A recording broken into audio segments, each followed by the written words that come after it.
The more aggressive you are with revenue, particularly when you are not defining the type of customers and the type of revenue you're looking for, you're going to grow all right. The custom and complicated work that you will end up doing is going to be way more than what you ever expected. And you're going to be in that situation where you're walking across the stage at some award ceremony celebrating how much you've grown, but your business is falling apart. You're not making money, your turnover's high, and you're ready to start crumbling if you're not careful. Hey, welcome back to the next episode. So if you've been following along, this is the second season, episode 8. Thank you for joining. We love that you're here. And this is going to be a great topic because last episode we talked about filtering people. I know that sounds terrible when you say it, filtering people, but in the context of last episode, you'll know I'm not a mean person when I say like something that sounds mean, filtering people. But this episode, we're going to be talking about filtering revenue, filtering versus feeding the funnel, not chasing bad revenue. Because what happens is most growing companies are built to chase every deal, every opportunity for revenue that comes along. Yep. That company is trying to find a way to get that deal done, make that deal happen, capture the revenue, rather than also at the same time focusing on rejecting the wrong deals. Right. So we're going to get into that today. And so we're going to talk about revenue versus quality because it's a big deal. There is bad revenue out there. And we can tell some stories about that, can't we? It comes back all the time.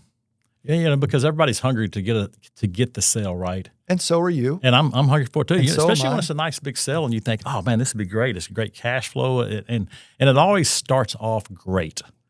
But it's always just everybody's excited about it. Everybody's pumped. So, yeah, man, we got that one. Yeah, and then as the further along it gets into the order and gets into the process, it creates such bottlenecks. Create such jams within the business that you realize, and you look back on it, it's like, man, why did we take that order? Should have never even done it. Should have never touched it. But it happens, and you have to be ultra protective about that because you know what fits you if you know it fits you. And now if you don't know, if you don't look at it and you're chasing every deal, then it doesn't matter. You just chase every deal. And there's some businesses that you do, and that then maybe it works perfectly of how you do that because your business model is to take it. But we know what our business model is, and we've known it for a while now, and we know where it is. And it's still sometimes it can get past you because it looks right then at that moment, and then you look back at it and you think, man, that was by far the wrong thing. Yeah, and the volume trap, the mindset that we're kind of talking about here is more leads, more orders, more revenue. And that's how you define growth. You're up 20% last year. What's the 20%, 30% this year? So it's where can we find more leads? Where can we get more orders? Yeah. Where can we get more revenue? But what lacks is a clear definition of what good revenue looks like for you. And to be honest, we've tried to crystallize that over the last couple of years, but really just in the last couple months, did we kind of draw a hard line in the sand and say, okay, we're not doing X, Y, X, Y, and Z anymore because it hurts us so much. So there is such thing as putting money in the bank and it not being worth it. Yeah. Well, putting money into the wrong thing and not being worth it, right? So it's, oh my gosh, this is one that we got to be careful because it can very easily we can chase some rabbits on this one because we've done some things, but I think we've gotten over the past couple of months have really gotten more focused to where, because you can spend however much money you want to for leads, and it can be the wrong leads, but if you're not looking at it right, you're spending, you're getting leads, and then you start seeing things really not the pieces not being put together correctly, right? Oh, 100%. Because what ends up happening is, yeah, you got more traffic, you got more leads, you got more deals coming in, but they're low margin deals or they're high friction customers or they're these oddball edge case type scenarios where it's like, we got to figure out how to do this. Well, we can do it. We got smart people back there. We can figure out how to make it work. Or you've got payment risk, chargeback risk. Could this be a bad deal from the sense of like theft or something like that. I'm thinking about, what was it, 100 hand dryers? I don't think it's that many, but it was a lot. It was a lot. It's burned in my memory because it's etched, right? Yeah. As soon as I got that email shouting out this accessory sale, I was like, man, that looks like a theft. I just felt it in my bones. Yeah, because that's all they ordered. Sure enough, that's exactly what it was. But sales was all fired up about it. Yeah. And then not even 2 weeks later, here it comes, massive chargeback, and we lost the product and we lost the chargeback. So all I'm saying is, the more aggressive you are with revenue, particularly when you are not defining the type of customers and the type of revenue you're looking for, you're going to grow all right.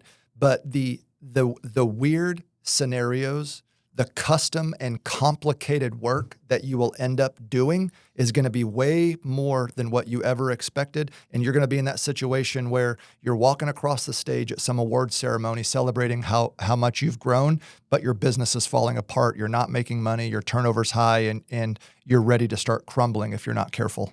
Yeah, there's consequences to everything that you do, right? Or however you look at it. You just early on you gotta figure out what is good and what is not good, and then stay true to your value, stay true to your system, because if you don't, you'll just repeat the cycle over and over and over. And it's so important just to make sure that as you do grow and as you do expand your businesses, because the whole overall thing that everybody wants is you want growth every single year. Because if you don't get growth and you stay stagnant, then you start to lose ground and you start to go backwards, right? Because of inflation. Yeah. Costs are increasing. Yeah. Supplier costs, cost of goods, cost of employing people. If you're not growing, you are going backwards, whether you believe it or not. Yeah. And if you're growing 3 or 4%, well, if inflation is 5%, you're still going backwards. You're still going backwards, right? So you may think, oh, we grew 5% this year. Well, no, you really didn't. No, you just stayed flat. That's right. And if you're lucky, you stayed flat, because everything else goes up as a cost and as a percentage. And so, when you're growing 10, 15, 20%, you got to make sure that you're just growing in the right direction and with the right products. Look and see which items fit you the best, which sales fit you and your team. And that's ultra important, because if you don't, you bite off more than you can chew in some areas, and you can feel it, really quick after you get those orders. That's right. And I just want to be clear. This is not a sales problem. Right. This isn't the fault of salespeople. This isn't an issue with the sales engine. This isn't the sales department's problem or issue or fault. This is 100% a leadership problem, because leaders are not defining the revenue. They're not defining the marketing and the funnel that you're trying to generate, the top of the funnel. And if you don't do that, your sales engine just naturally is going to chase everything. Well, That's just what sales does. Yeah. How many times have we said, hey, we just need more quotes? Because you get more quotes should equal more revenue, or more sales and more revenue. And in all actuality, sometimes you spend more money on quotes, and you don't get more sales. No, the quality of your leads goes down. Yeah, because you're just close chasing rate quotes. goes down. You're attracting quotes or leads that really don't fit necessarily within the framework of your business, because they're these more fringe scenarios. Marketing, particularly with artificial intelligence, the way that your marketing funnel sources leads online has gotten really smart and really predictive with going after customers that these tools believe will fit within your model. Yeah. It's gotten really strong. I have to admit, it's fascinating. Whereas just a few years ago, as a marketer, particularly as an online marketer, you are having to pull all those levers yourself to define who you're going after. Well, there's tools out there that do it for you. But the more you want to spend, the more it will go out there, and it'll just find anybody to go to your website and give you an order. And those are not good deals. Well, because they're making money regardless of whether you make any or not. And so when you say, hey, I want more orders or more quotes, sure, I'll give you all you can handle. The more you can spend, the more we'll give you. And again, if you're not looking at it right, you can spend and overspend. And before you know it, you've got this huge monster that then you realize, like, man, we're getting a lot of quotes. We're just not getting the right ones. Yeah. So strong companies say no early. Exactly. Define what good revenue looks like for you. Strong companies say no early and protect the system, where weak companies are just celebrating revenue, but really ignoring the downstream margin. And also, this is the hidden issue, the operational complexity and the operational bottlenecks that it causes inside of your business. So you may even be selling some of these additional jobs or additional orders, and you're telling yourself, well, we're making money, margins XYZ, so we're still making money. Right. But downstream, it takes 3 different purchasing people to figure out how to buy this. It takes half the operations team and all the people power you got down there to figure out how do we do this right without messing it up, get it out the door, all that kind of stuff. And when you add in all the layers of complexity, it wasn't worth the margin to begin with. Yeah. Well, and it's those hidden margin types of things. We had a job not long ago, and it was just a really big job. Everybody was excited to get it. And our average jobs are small that we get, and we turn a lot of volume. We do a lot of different things, and so we know how many man hours go into a normal job. How much, when you get the order, get it processed, go through the shop operations, gets built and gets shipped and goes to the customer.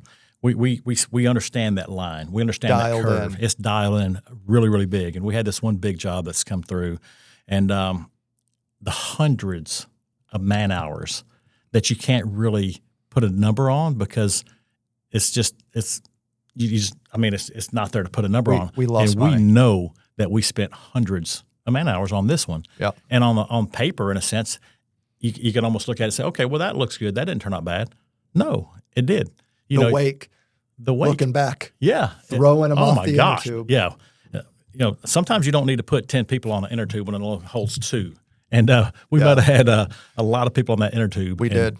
And man, you're talking about the wake that when they hit that wake, it was a bad situation. But this is where you can't, and I'm not blaming sales for the folks that are listening. This is not sales' fault. No, this is 100% leadership. Sales is going to go after sales. That's their job. That's what their job is. But if you don't clearly define what the rules are, the rules of engagement, then that's your fault. That sale 100% was my fault.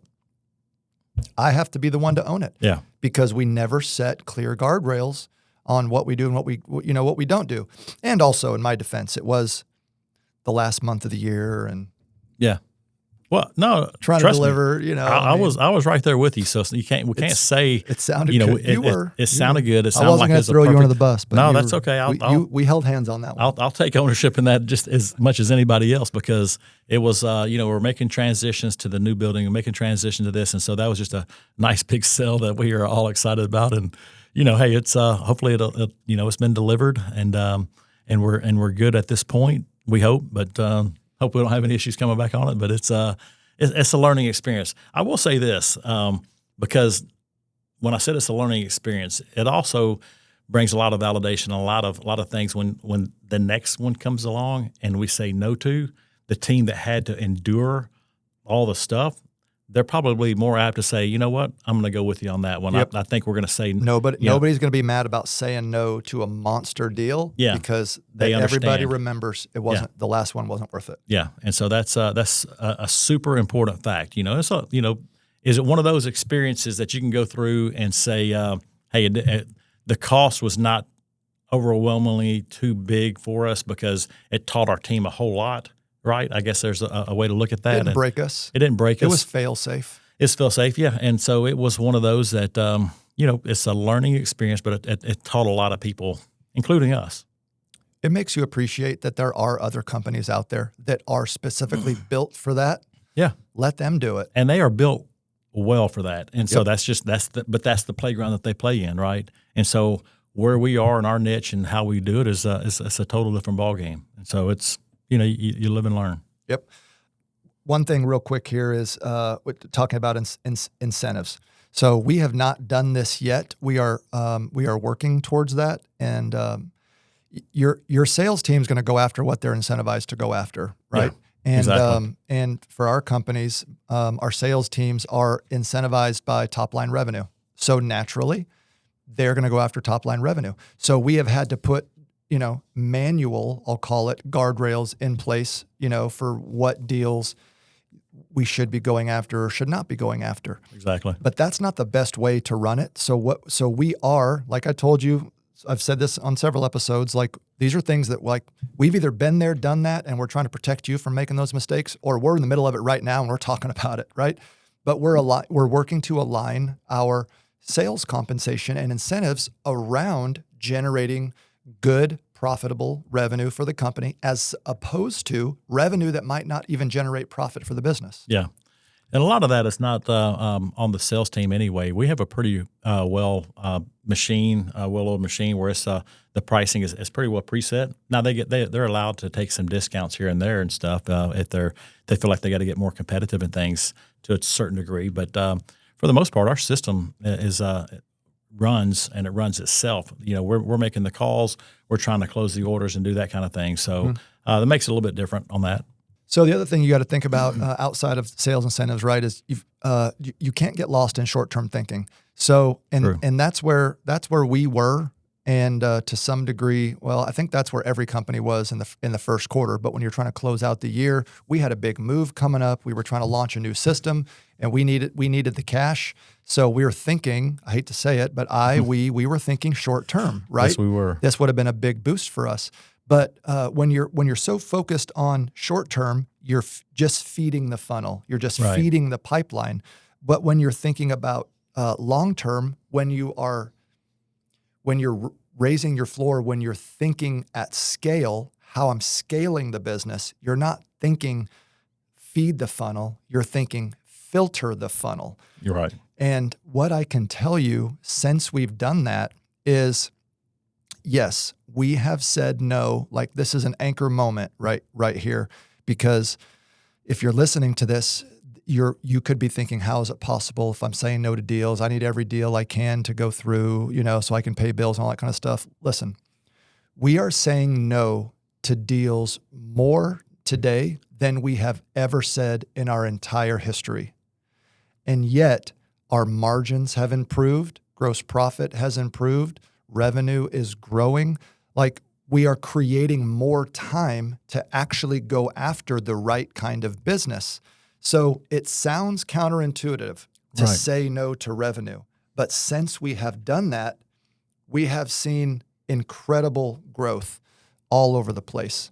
Yeah, because we've gotten back to our focus and making sure that we're going to get the deals that work for us, and it's what we're really good at. And so if you focus on what you're really, really good at, and you push out the noise of the other stuff, and then it just allows everybody to just streamline to know, okay, this deal is good, and it fits our wheelhouse perfectly. Now the numbers are turning. Now everything is turning in the right direction. Everybody's they're rowing in the right direction. I mean, imagine a big rowboat. If you've got people that are trying to turn or row in the wrong direction, you're not going to get anywhere. But if you all of a sudden you get your team, hey, this is where we're going. This is how we're doing it. These are the type of sales that we're doing. We all have to be in the same motion, same row, all at the same time.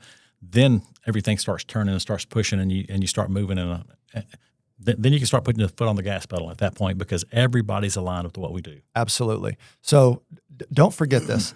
The best businesses, the best owners, the best leaders, you don't grow by saying yes to more things or saying yes to more revenue. You grow by saying no to more wrong things. Right. And first, you got to even know what those wrong things are, right? You got to define that. What are you actually saying no to? But that's the way the best businesses grow, not by saying yes to more things, but saying no to the wrong things and not letting those wrong things. The other thing I'll say is, this is not just a distraction. The wrong revenue coming through the system is not just a distraction for operations. It is a distraction all the way up the chain to the highest level of leadership, where I could remember half my days sometimes dealing with issues, fallout, upset customers, NCR issues, replacements, operations is frustrated. Why are we having to do this again? Turnover starts to spike. We can't train new team members properly because they're having to constantly learn things that we've never ever done before. It's like all of that stuff gets to the leaders level. Yeah. And now we're also pulled into having to help solve for these problems. And how do I make this deal work? How do I not sink the ship by, getting this revenue in? So when you say no to the wrong things and when you stop thinking in that short-term mindset of just trying to get all the revenue through, it also smooths the water for the leader as well, where we're actually able to think about, hey, what could we do next? We have time to think about new products we want to get into, new business, whatever the case is. We're able to think about how do we go after more of the right revenue as opposed to wasting our time trying to solve problems on how to get good, bad revenue deals out the door. Well, you got to know yourself, right? You got to know your team. You got to know yourself. You got to know what your business model is and what your strengths are. But you also got to know what your weaknesses are and make sure that you don't fall into the wrong pattern or fall into the wrong system. I love your analogy that you used in the last episode and even in this one when it talks about the boat with the wake. You know where the smoothest water is? It's behind the boat. Tucked in right behind the boat. In the middle, right behind the boat. You're right in that wake. And as long as you stay in the middle and you got the wakes on each side over here, you're in the smoothest water of the entire lake, ocean, wherever you're at. That's where the smooth water is. It's when leadership or whoever's driving makes a sudden turn is when it throws everybody out over here, and all of a sudden they start hitting that rough water and they hit that really, really big wake. And sometimes it seems fun. It always seems fun right when you're about to hit it because you don't know what's coming, but you're excited, and all of a sudden you hit it, and then you hit the other side, and bam, boom, everybody goes flying off the tube. And then the next thing you know, somebody's getting up, it's like, oh my, and they're hurting and all that kind of thing, and then it's not as fun, right? Because it's not fun to get hurt. That's what happens sometimes when you have the wrong deals and you have the wrong things and you chase the wrong items. Why not stay right there in the middle, right? Why not stay in the wake where everything's smooth and it's fun and it's and you're floating and it's just everybody's laughing, having a great time. It's extremely important sometimes to protect that part of it, because if you make sudden turns as a leadership team and you turn this way and then next thing you know you're turning this way, well, why do we always want to throw everybody off the boat, off the float or whatever it is? Well, sometimes you think, well, that's going to be fun to do. Well, no, it's not if somebody gets hurt. It's not if it's the wrong thing. Mm-hmm. And so stay in the middle. And if you have kids, you want to keep them in the middle. You don't want them to get hurt. The same way with your family. You don't want anybody to get hurt. And so you just, as long as you stay in there, you can have fun all day long and stay out there and everybody has a great time regardless. You can kind of move around and let them get up on this side over here and move over here and get on that side. And hey, you know what? Everybody had a great time. Trying different things. Yeah. But staying inside Staying in your zone. lane. Yeah. You know what it reminded me of when you were saying that? I was having, now I'm not like a major NASCAR fan, but I was imagining a NASCAR, flying around the track, and then you get that car right behind it, tucked in, get the wind on drafting, I think is what they call it. Mm-hmm. That second car back there is drafting. And I've heard this before. I hope it's right. If it's not, somebody can correct me. But one car going around the track is not as fast as two cars if the second car's drafting in behind it, almost like they're moving together. Yeah, they're both faster. Yeah. Than the one car just by itself. Yeah. So when you got your people, when you've got your revenue well defined, when you've got your people tucked in close to the back of that lead car, everybody's moving faster, and that there's no bad air or saves wake. Fuel. It saves everything. Conserve You're not spinning fuel. as much. Yeah. Everything's going. And then at some point you slingshot them around and they can hit that finish line super fast. Or sometimes you can throw them into the guardrail and destroy it, right? So, we've done both. Yeah. Having my Ricky Bobby sayings, coming to mind. I won't do it. People will think less of me if I start quoting Talladega Nights. Yeah, that's funny. Up here. So listen, if you ain't first, you're last. Well, I wasn't going to say slingshot engaged, but since you said if you ain't first, you're last. So if you're listening or you're watching and your business feels harder as it grows, you're probably just feeding your system. You're not filtering your system. Right. That goes with people, and it also goes with work or revenue that you're doing. The more a business grows, it is naturally going to gravitate towards more complexity. It is harder leading a $100 million company than it is a $1 million company if you're leading the $100 million company the same way that you led the $1 million company. It is going to get more complex and it's going to get harder. That's why filtering is so important. So if you're listening or watching and you are feeling like, man, the bigger we get or the more I run this thing or the longer I'm in business, it's getting harder, not easier, then you're probably not filtering people and revenue like you should. And I would encourage you to evaluate your business today, tonight, take a clarity break. Shout out to clarity breaks. Wayne mentioned a couple episodes ago. Take a clarity break, wherever that is for you. Close the door, shut off the phone, get your notepad and pen, and just start writing things down. But challenge yourself. Where am I feeding the funnel too much when I need to be filtering the funnel? And you can start reining systems and things back in with a good clarity break like that. Well, sometimes by doing that too, it helps you to work on the business, not in the business, right? Yes. You can see it from a 30,000 foot view, whatever it is, but you got to be able to step back. You know, you can't, if you're in the moment, in the trees all the time, you can never step back and look at the entire forest, right? And so you have to take those breaks. You have to just be able to look out and see it. And sometimes we all want to go 90 to nothing. And if you're, like you said a second ago, if you're in that jam and you're in the middle of it and it's everything's kind of bad, sometimes you got to turn around and take a look in the mirror. You may be the problem. Dude, you remember what we said last episode or a couple episodes ago? They all run together. But one of us said it.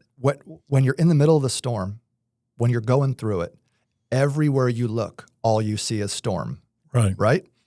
Well, we moved here from the Mississippi Gulf Coast. We lived in the Biloxi area.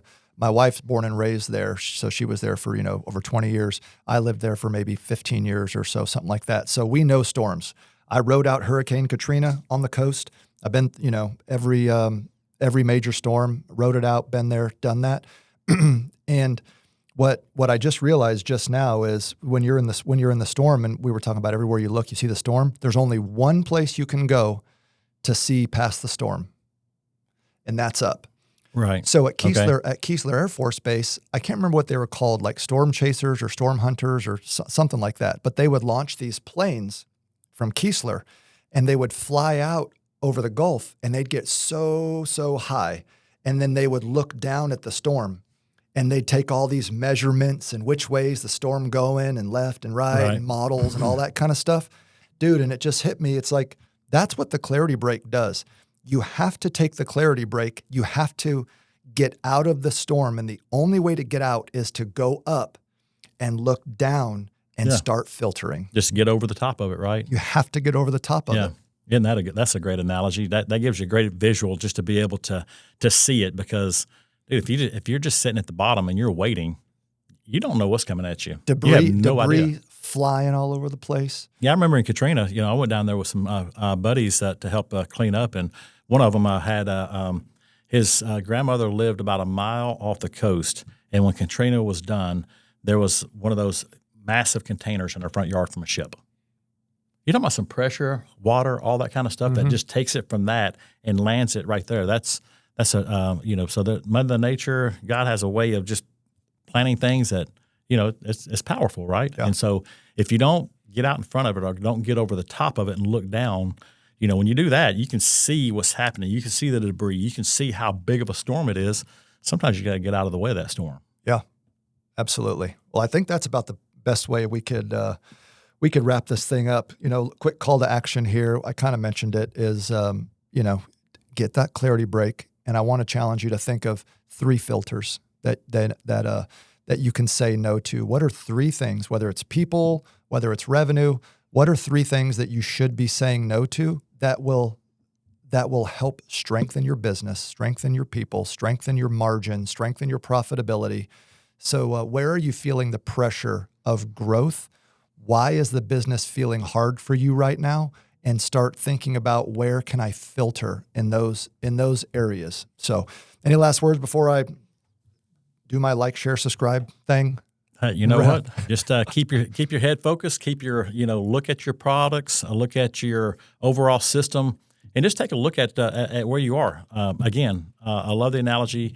If you're in the middle of a storm, sometimes you got to just step back and get over the top of it so you can see the overall picture. That clarity break brings a lot of it to where you can just take the time to evaluate your business, evaluate where you are in the business as well. Because sometimes you got to take a look in the mirror and realize that, hey, you know what? I may be the bottleneck.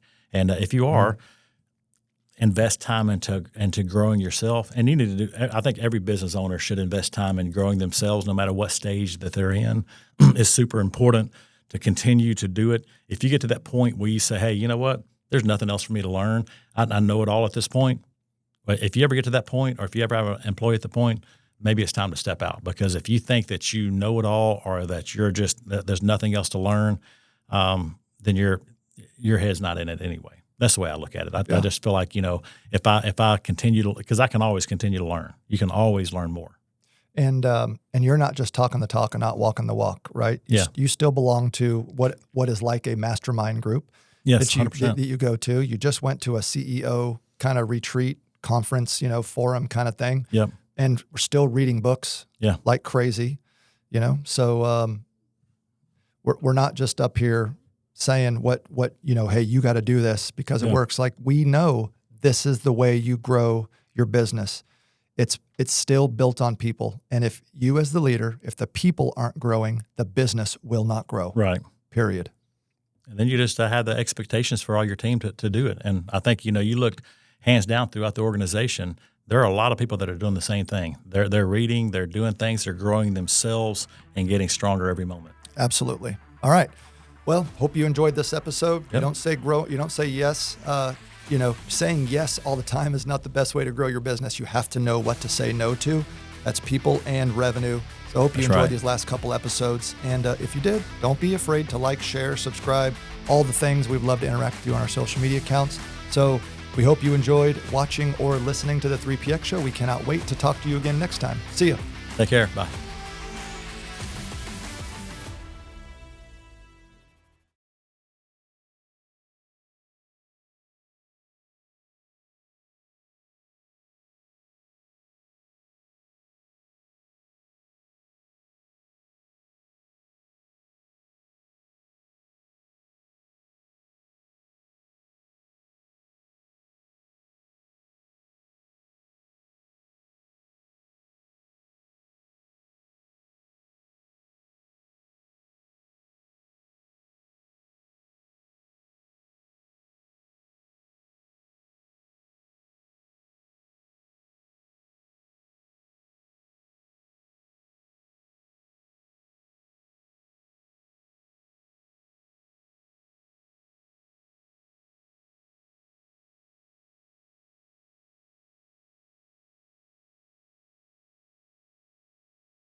the more aggressive you are with revenue, particularly when you are not defining the type of customers and the type of revenue you're looking for, you're going to grow all right, but the custom and complicated work that you will end up doing is going to be way more than what you ever expected. And you're going to be in that situation where you're walking across the stage at some award ceremony celebrating how much you've grown, but your business is falling apart. You're not making money, your turnover's high, and you're ready to start crumbling if you're not careful.